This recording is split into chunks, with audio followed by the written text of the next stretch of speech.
Hello guys, nizere ko mumeze neza, abantu batameze neza nkunda kubabwira ngo mukomere mu ijuru hari Imana.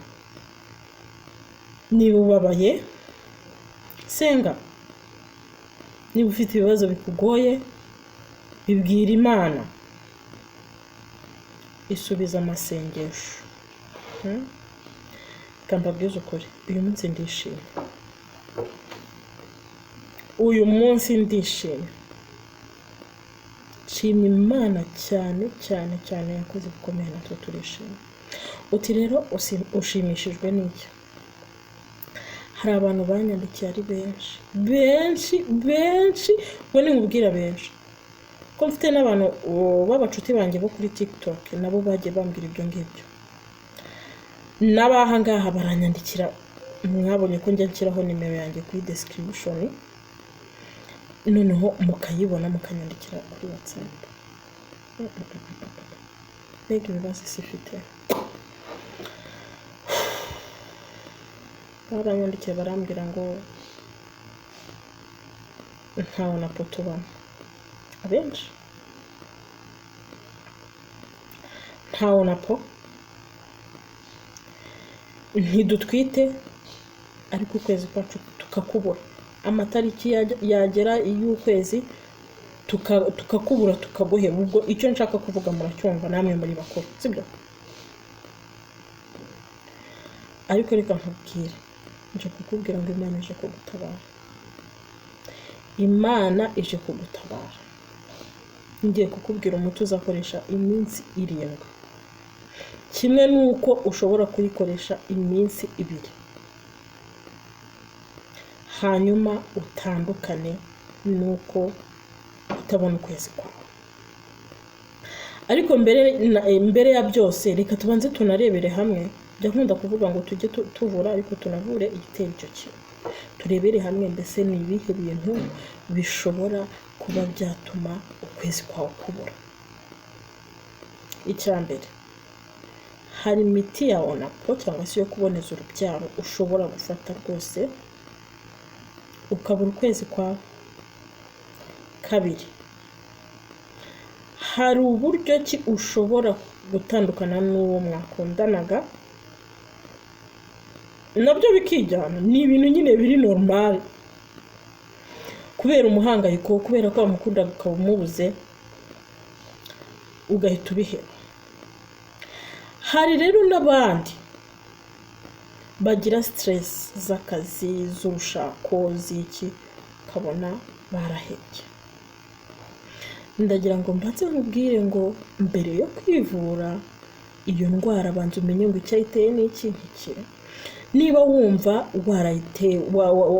warabuze ukwezi kwawe bitewe n'uwo mwakundanaga mwatandukanye, banza umenye ko buri muntu wese Imana yamuremeye uwo, sibyo? Wihangayika ngo twakundanye imyaka 5 ngo none ngo aransize. Buriya hari ikintu tutazi. Hari igihe Imana ibikurinze kurya ibuye ikubikiye ikirindazi. Ikirindazi. Kumva? Ntugahangayike ngo twakundanye igihe ngo none bibaye impfabusa. Ariko aho kugira ngo uzabe mu rugo ku bantu b'abasore n'abakobwa, uzabe mu rugo wikoreye amaboko, Imana yakwemera ko mutandukana. Buriya hari n'ikintu aba yaraje kumara mu buzima bwawe, wenda yarakurinze abandi basore babi mwari guhura muri iyo myaka mwari muri kumwe.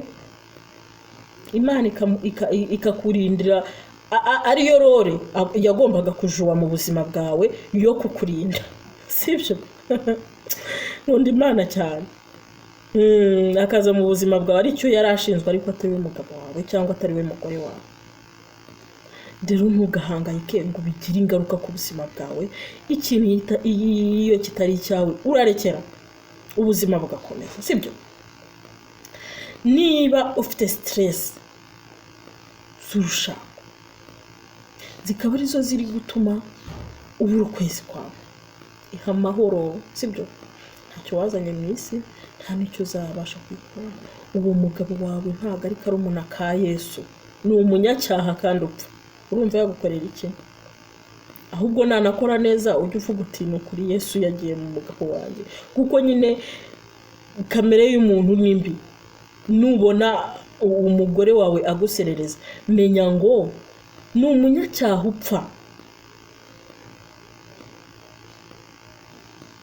ni umunyacyaha upfa, nta cyiza cyamuvamo uretse Imana yonyine yaba yaramutashye ku mutima. Umuntu rero nakora neza bijya biba ari byo bigutungura, ariko ibi nyine nk'ibyo biba mu muntu cyane pe. Nakora neza uba ari gutungurwa, sibyo? Rero ubanza umenye ngo ibi bintu biterwa n'iki. Nusanga kandi uba mu runako, ibi byo ntabwo nkubwiye ngo ihita wivura gutya, ahubwo ujya kwa muganga, muganga akakwandikira imiti ishobora gutunganya cyangwa se gushyira ku murongo nanone imisemburo yawe, ukongera ukabona ukwezi kwawe. Rero niyo mpamvu mba nkubwira ngo mbere yo kwivura abanza umenye icyaguteye icyo kintu. Uti rero ni iki? Ibi bintu ntubipinge kandi uzaza utubwira, ntimukabyihererana, ariko nk'abantu bakira mukaza kubimbwira inbox ni byiza pe. Ako jya uza no ku karubanda nk'uko nanjye mba nabivuze, ubivuge n'abandi bagire courage, sibyo? Isi ifite ibibazo, abantu bararwaye, abantu barashize no kubabona bagenda. Rero jya umfasha nawe ntukabyihererane, usharinge kano karinki, hanyuma abantu bakire, abantu bakire. Fata rero uduhandanzovu, sinzi ukundi kuntu natwita, ariko mwatubonye ku ifoto, ndizera mwatubonye. Noneho nurangiza uduhandanzovu, nurangiza ni utuntu nyine tuba dufite utuntu tw'uduha duto uraza kutubona. Natuvuze kuri uriya muti uvura ibibyimba mu nda. Hari n'abambwiye ngo barakize, ngo basubiye kwa muganga basanga ntabyo. Imana ihabwa icyubahiro kuko ikorera mu byaremwe. Fata utwo duhandanzovu urushye, nurangiza uduteke mu gice cya litiro y'amazi, sibyo? Noneho bibire, waturonze neza n'imizi, ntugire ikintu ucaho n'utubabi twose. Nurangiza uduteke, numara kuduteka utunywe, uyungurure unywe ayo mazi, ari akazi uyaze mu gitondo na nimugoroba, pana saa sita. Ukibinywa rero mbaza ngo biragenda bite mu nda, urajya kumva ngo turi mu nda yawe biravuga.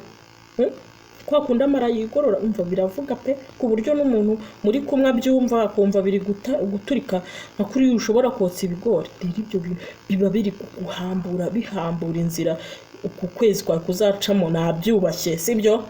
Murumva icyo nshaka kuvuga ratana, urumva? Biragenda bituri kubyumva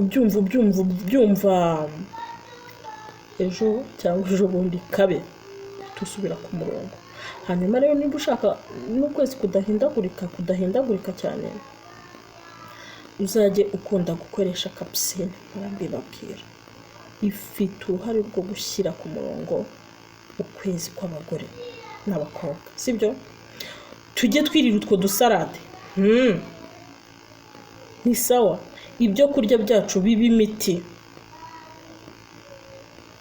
So rero bikore, uzaza umbwire. Kandi wowe byari byaranze hashize umwaka, hashize amezi 6, uzi ko hari n'igihe bishobora kwanga mu nda yawe hatangiye kuza utubyimba. Rero uwo muti nkubwiye uragenda, Imana ikawukoreramo, ugakora amabara mu nda yawe, ubwo bubyimba bugaturikagurika, bugashira, bugasohoka, hanyuma ukongera ugasubira ku murongo wawe neza. Ndabakunda, Imana ikandusha. Niba rero utarakora subscribe, yikore n'ukuri, uzaza unshime nyuma.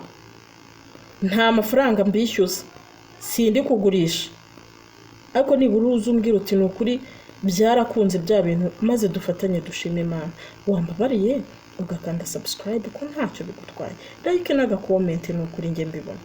Kandi nshimira mwebwe mwese mwamaze kubikora. Ndabakunda, Imana ikandusha.